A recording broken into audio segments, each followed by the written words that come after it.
আমি একটি কবিতা বলবো। কবিতাটির নাম কাজের আনন্দ।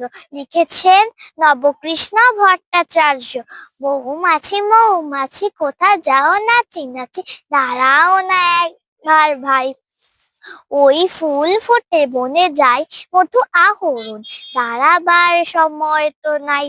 ছোট পাখি কিচিমিচি ডাকি ডাকি, কোথা যাও বলে যাও শুনি,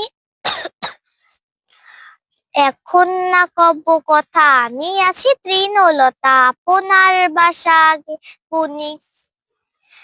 পিপিলিকা দল বল ছাড়িয়ে কা, কোথা যাও যাও ভাই বলি, শীতের সঞ্চয় চাই, খাদ্য খুঁজেতেছি তাই, ছয়ে পায়ে পিল পিল চলি।